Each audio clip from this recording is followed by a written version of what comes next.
Welcome to Sports Beat KC, the Kansas City Star Sports podcast presented by First Federal. It's Wednesday, August 3rd, and I'm Blair Kirchhoff. Typically, offensive linemen don't like to make the news. In a game, that usually means something went wrong on a play. But in the case of Orlando Brown Jr., he was in the news because of a contract situation. Brown missed the first week of camp, but he signed his franchise tag and has returned to the field this week. On today's show, which started as a Sports Beat Live, beat writers Herbie Teope and Jesse Newell, along with columnist Vahe Gregorian, discussed Brown and what he'll have to do to earn the long-term deal he seeks. Also, we talked about how important it is for players near the roster cut line to be noticed by special teams coach Dave Teope. Okay, let's get started.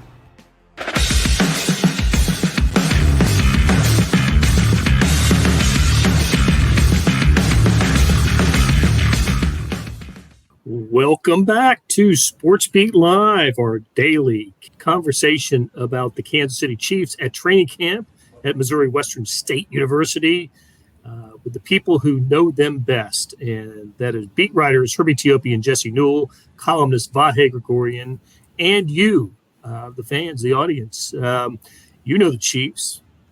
So send us your questions and comments, and we'll talk about the Chiefs with you. Always enjoy doing that. We are presented by First Federal Bank, and we'll hear from them later in the show. So, Vahe, you and I today are doing something the Chiefs used to do, no longer do, and have a two-a-day. Yeah, and I think that's just right for the two old war horses. That's exactly right. And, of course, Jesse, again, setting up shop outside, braving the elements. And Jesse, I would think Bill Self would have a name for Herbie, Vahe, and I, as you are sitting outside. I think he'd call us soft. We're just soft. You guys are so soft. I can't believe it. You guys are just so soft in there in the air conditioning. You can't get out here. It's T minus 15, 20-minute watch to see how quickly I can sweat through my my dry fit shirt here. So everybody, stay tuned. Maybe I wonder if we can get to the break before that shirt starts to. We'll see discoloration in that shirt. So, but you got your soda. We're all good to go. All right, the news of the day, of course, as he has been so often, more than any other Chief, including Patrick Mahomes. The news of the day over the last few months is Orlando Brown Jr., the left tackle. He was in camp today for the first time since they've been in since Chiefs have been in St. Joseph. And Herbie, what was the extent of Orlando Brown Jr.'s participation today? Well, the good news is he's in pads. So he was able to go through some workouts. He went through stretch and conditioning, went through a couple of team drills. Then he went through one-on-ones, fully padded, fully contact. But as part of his acclimation process, the Chiefs pulled him out after shortly before the final team drills, sent him up to the hill, because they are going to acclimate him. He's not going full out yet. But the fact that he was able to at least put in an hour and 15 minutes, 20 minutes of practice, that's a good sign that he's in good shape. He talked to the media afterwards as well. So that's another good sign, no setbacks or whatever. But he looked okay to me. He looked like Orlando Brown. Well, did he do anything though to get an evaluation today? Did he push? Did he block anyone? What kind of contact drills was he involved in, Jesse? Yeah, I mean, he was in there for most of the stuff early on. Even the first team stuff with the sled, he was in there right away. And some of the 11-on-11s, he was right out there with the first team. As Herbie talked about, this is sort of going to be eased into the process, and rightfully so, right? I mean, he said he's been working out on his own. He's been in shape. He's played tennis and swam, all that stuff. But nothing can quite replicate the heat and humidity of St. Joseph, especially when other guys out there have been doing this a week longer than you have. So, I mean, he was out there for more than I thought, and he was out there for a longer period of practice than I had envisioned when they had talked about pulling him off early. But, yeah, this is good. And, I think the main thing with this is we're going to talk about it today, but potentially we won't have to talk about it for a long time now. I mean, Orlando Brown got here in time. He should be able to play in at least a couple of the preseason games. He should be completely ready to go by week one, and the Chiefs now can move forward knowing they have their left tackle and knowing that their full-strength roster is going to be there without any distractions. Blair, there was one play during 9-on-7 drills, and when the Chiefs go to 9-on-7, they're working on running plays. There was one specific play where he and Joe Tooney opened up a massive hole over on the left-hand side of that line of scrimmage, and I believe it was Clyde Edwards-Helaire who just who followed right behind their block. So that's what you like to see, and because you got to remember they were actually tackling to the ground during the running portion of the team drill. So a lot of contact in there, but they blew open the hole. Blair, you guys are making me think of this too, with the tennis and swimming emphasis. Back in the day, Joe Posnanski was known to play chess with Priest Holmes. So I'm wondering if people like Jesse, who took tennis lessons from my neighbor's dad, or Sam McDowell, who was a prodigy as a tennis player in high school, they ought to maybe have a little Orlando Brown challenge. I kind of like the idea of picturing that. That's a column, isn't it? That's absolutely a column. That's a show. Jesse, couldn't you take him on yourself? Oh, hell no. No, I'm sure he's way better than me. I'd have to probably pull in my brother for a little bit of, he at least was the number one singles kid for Emporia High School back in the day, and about 10 times the athlete that I am. So I'd at least have to pull in a ringer, but maybe then I could get in on good graces and see where those two, watch them battle it out. But you're just a little more seriously on it. I mean, aren't you interested in that? That was his frame of reference on how he stayed in shape, and he looked pretty lithe. I thought, if that's the right use of the word, he looked like he was in good shape. But I hadn't thought about offensive linemen swimming and playing tennis a lot. I was going to say that when I heard the tennis and swimming references, I'm thinking, look, that's fun and fine for some aerobic exercise, but country club, right? But Jesse's more acclimated to the heat than Orlando Brown Jr. right now. So by the moment, yes, exactly. I don't see Orlando Brown out there sitting with Jesse. So, all right, let's hear from Orlando Brown Jr. He met the media today, and here's what he had to say. I felt good. I was excited to get out there and get some live reps, man.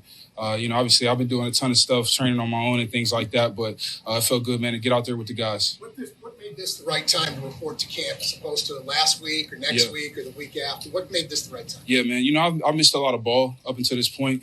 And, obviously, man, I missed the locker room. I missed the coaches, everyone here in the building. And I know how important this 5-day stretch is to Coach Reed and everybody here at KC, man. So, I just didn't feel right sitting at home missing out on this. This is something that, I want to be a part of, man. I was brought here to help win Super Bowls. And, this week is very important to our progression. What was that like for you, sitting out all the OTAs, mini camp back in the spring? What was that like for you? Yeah, man, it's always hard. Like I said, man, I pride myself on being a leader. I pride myself on being someone that wants to be here for his teammates and showing up every day, bringing the most positive energy that I can bring to the locker room and on the field, man.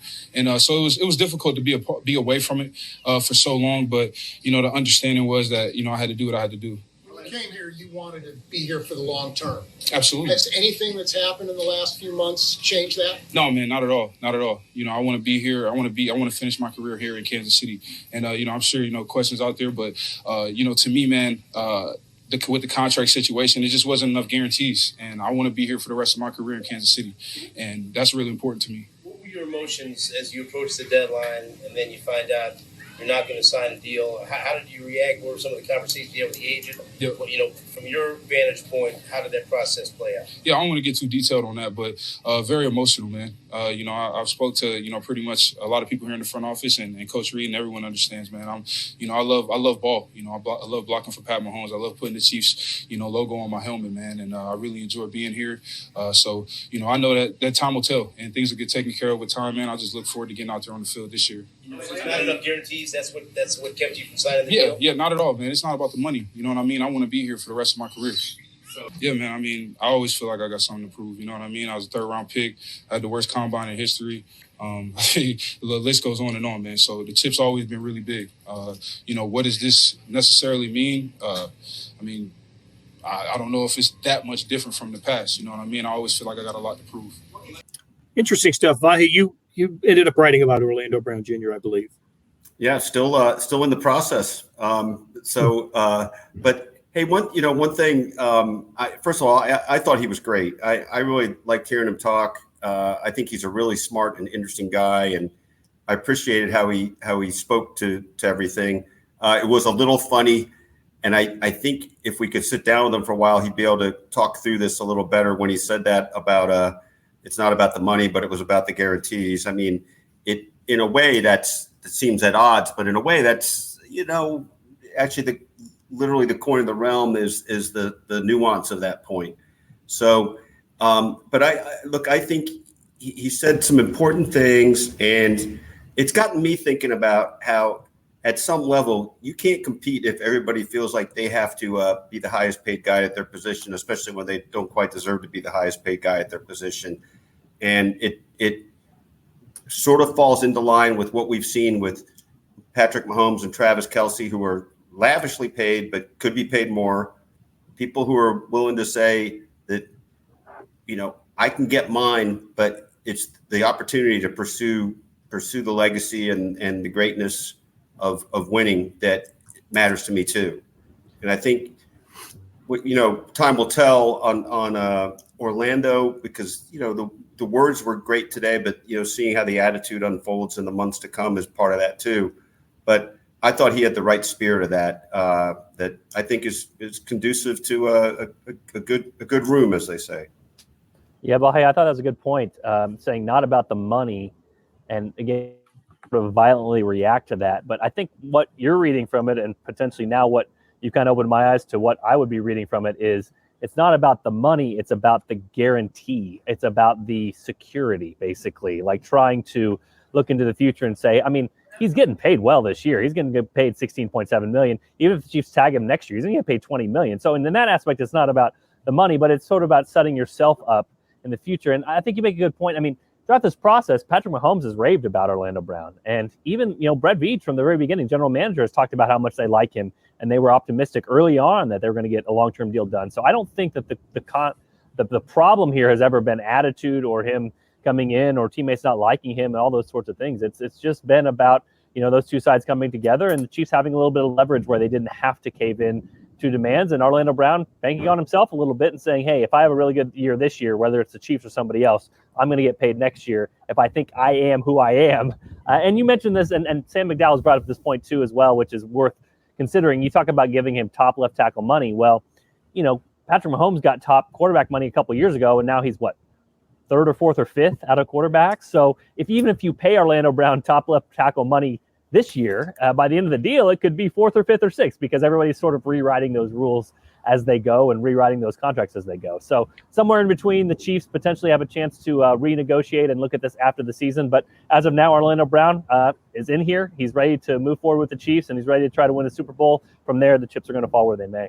Yeah, the key thing here also is, because he's franchise tagged, he's playing under the franchise tag, he's making an average of the top 5 players at the tackle position. So he's getting paid like he's one of the top guys. But he gets to enter a year. You heard him mention that he has a chip on his shoulder. This is another contract year for him. And as our esteemed colleague, rest in peace, Therese Paylor, used to always say, the contract year is undefeated. So he's got another shot to make another Pro Bowl. He made a Pro Bowl last year, his third in his career. He makes it again this year. That you start talking about some of these guarantees that are written in the contracts. Are you an all-pro player? Well, yeah, we'll guarantee you this much. Are you a Pro Bowl player? We'll guarantee you this much. So that's probably some of the stuff that plays into it as well, the language part. Yeah, look, keep in mind that he's made less than $7 million in his career, and that's because he was a third-round pick who had the worst combine of all time, as he said. And now he's getting paid like one of the top tackles in the NFL. Quick aside too, Blair, I thought this was interesting. Not only did he, talk about, being here for the higher purpose, so to speak, but he was not shy about talking about stuff he has to work on, like how he didn't show up at important times last year, which I didn't think was necessarily a negotiating ploy. It seemed like he wanted to, really speak to things he has to work on. Okay, I want to say hi to RJ and Ann for weighing in. We'll get to your comments after we take a break.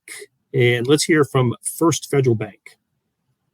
When I bought my first home, I was searching for listings and negotiating all on my own. Now I'm back in the housing market and I could not imagine doing that again. But then I found First Federal Bank of Kansas City's expert loan advisors at ffbkc.com. They were kind, knowledgeable, and available 24/7. My loan advisor answered my questions and helped me feel confident all the way through closing. I trust First Federal Bank because they understand banking is personal. Apply today for a home loan at ffbkc.com/homes. First Federal Bank of Kansas City. Member FDIC, Equal Housing Lender.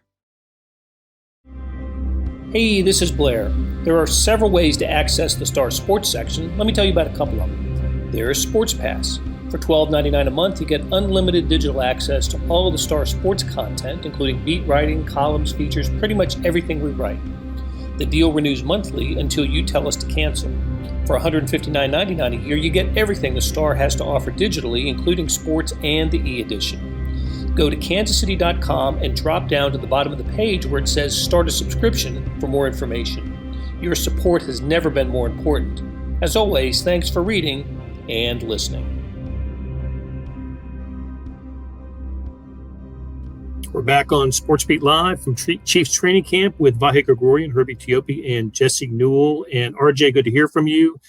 Ann asks about Josh Gordon. Herbie, I'm going to throw this over to you because I think that's going to lead into the conversation we're about to have. And what have you seen from Josh Gordon? And just let's go there first, and we'll build on that.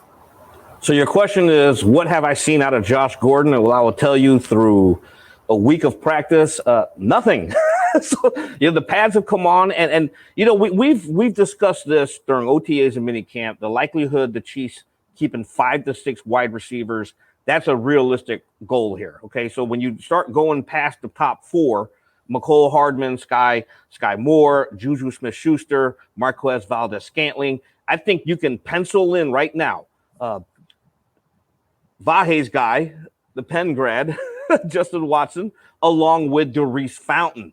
So it's going to be very, very tough for Josh Gordon to break in there because those last 2 players do something that Josh Gordon hasn't done probably since his college days. You got to be able to play special teams. And right now, that's what's hurting him. So today we heard from Dave Tobe, the special teams coach. We're not going to play any audio from him, but we did hear from Tobe, and it is not insignificant when Dave Tobe mentions your name in the media tent. That is a good thing. And he specifically named the 2 players Herbie just identified, Watson and Fountain. So Jesse, I can imagine that maybe players they're fine to hear what their position coach says and even what Andy Reid says. But if you're a borderline player and Dave Tobe mentions your name, you got to be feeling pretty good about your chances of making the squad. Yeah, we appreciate talking to him because he's usually pretty open with his response and pretty, forthcoming with his comments. And it makes sense for the Chiefs. They lost a lot of main core 4 special teams players from a year ago, so they need to fill in some of those roles. And anytime you can get some security with those spots, especially if you're Dave Tobe and have done this for so long, that's probably something you're going to be seeking out. Now, listen, there's a give and take here, obviously. I mean, Dave Tobe is not going to go up to a 9th string receiver and fall in love with him on special teams, knowing that Andy Reid probably thinks that he can't potentially help them at receiver if that's his position in a certain place. So there has to be some sort of talk back and forth when it comes to that. But I think I'm with Herbie right now. Again, all this is in pencil, and we don't know how many players are going to keep at each position. But Justin Watson and Doris Fountain, both those guys can be very good special teams players for the Chiefs. And at this point, I know Sky Moore left today with the hip injury, but they have to feel good about those top 4 on the receivers list, especially with Sky Moore emerging here at camp and seeming like a reliable option for Patrick Mahomes. So if that's the case and you feel good about those 4, you're okay having a couple guys on special teams. And I would assume at this point, that's the way that the Chiefs are leaning. Yeah, and Tobe mentioned the wide receivers he lost last year who were core special teams guys. Marcus Kemp, he mentioned Justin Watson. He specifically said Justin Watson is probably a viable option to replace Kemp. Now you also have to replace Byron Pringle, who played that gunner role, which Doris Fountain did last year every time he was called up. So, when you think about Josh Gordon, I don't know where he fits here. It's going to take a massive injury to those top 4 in order for Gordon to have a realistic chance. Yes, go ahead. But I was going to say that answers Brian's question. Go ahead, Vahe. No, I know you're leading to this. You're looking forward to the weekly Quaker Oats piece about Justin Watson's exploits. Indeed. I did talk to Justin a couple weeks ago, kind of waiting for the right timing to write that. Dave Tobe might have helped that along today. But one thing I was joking with Justin about, he wants to. He's hoping he has a chance to break Joe Valerio's Penn Chiefs receiving record. As you might recall, Joe Valerio, offensive lineman, had 4 touchdown catches for the Chiefs. I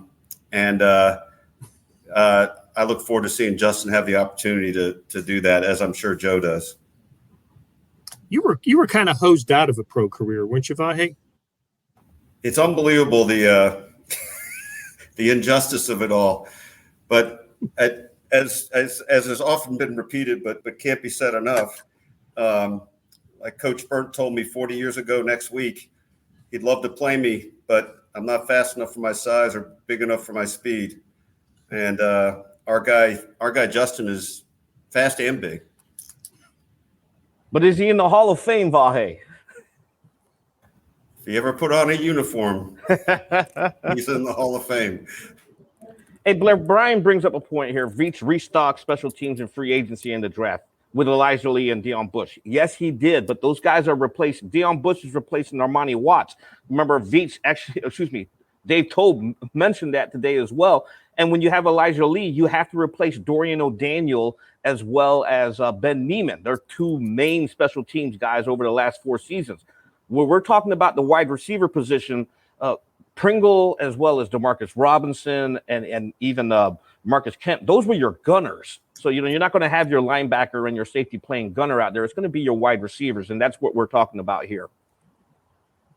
Another name that Dave Tobe brought up today was Noah Gray. As a special teams guy, and he, of course, part of the tight end group. He's been getting got a lot of looks here at training camp, and I want to talk a little bit about the tight end position after Travis Kelce. We haven't talked about it much, the tight end position, but Herbie, are you still of the opinion that this is a quartet of tight ends that the Chiefs are going to keep? Yeah, I believe that. Last year they went with the 14 personnel look a couple of times during the preseason, and they love Jody Fortson. I think it's realistic to expect them to have high expectations on Noah Gray. Blake Bell is a key component of their blocking aspect for when they go 12 personnel. So yeah, I think they will start off with 14 again. She's not 14. 4 tight ends. Right. Wait. The Chiefs love Jody Fortson, or you love Jody Fortson, Herbie? Which one is it? Clarification, Jesse. Yeah, I was going to say we need to know that. I mean, Jody Fortson's basically a K-State Wildcat with as much as you talk about him, Herbie. I mean, I think we've basically learned that.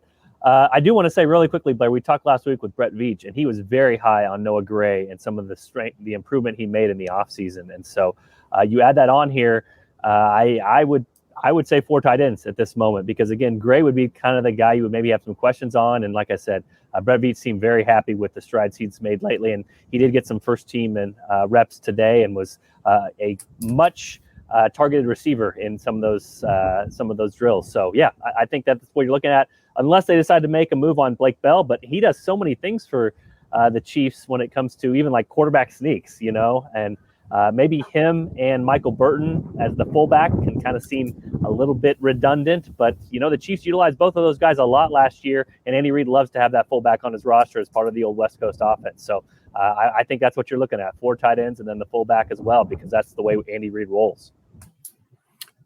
Travis Kelce, of course, is the weapon that no other team has, and he was at the podium yesterday.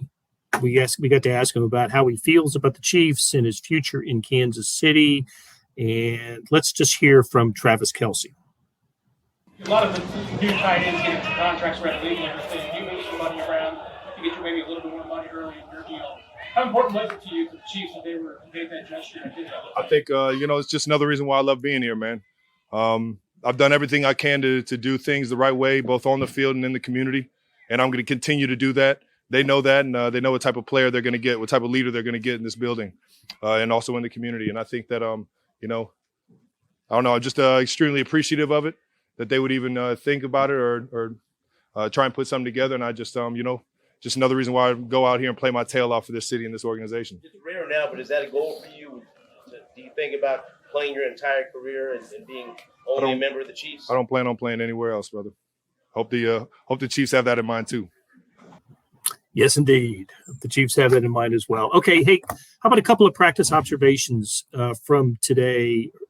Herbie, let's just a couple things. First of all, Patrick Mahomes showed no signs of the gimpiness that he had a little bit yesterday, right? Somebody had stepped on his foot or his leg. I don't even know which one, but he was limping a little bit, but we didn't see much of that. Didn't see any of that today, really, did we?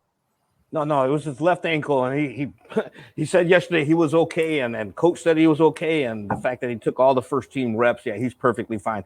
I think for me, what I noticed, and I hate to bring up Jody Fortson, sorry. We've already brought him up, so he's fair game. Hey, Andy Reid said yesterday he'll probably be back in a few days from the quad injury, and we did notice Jody was running, from sideline to sideline, so that's a good sign. And he went from the rehab tent to observing practice on the sideline as well, so he should be back. The teams went back to one-on-ones. I thought George Karlaftis yesterday when the pads first came on Monday, he looked incredible. And today he looked incredible again. They got themselves a guy with, they always said he had a high motor, and you can see that when the pads come on with this guy. How about, but I saw McCole Hardman line up in the Wildcat one time, took a snap, and we haven't seen Blake Bell do that yet. The Belldozer line up at, behind center. I suspect we will at some point.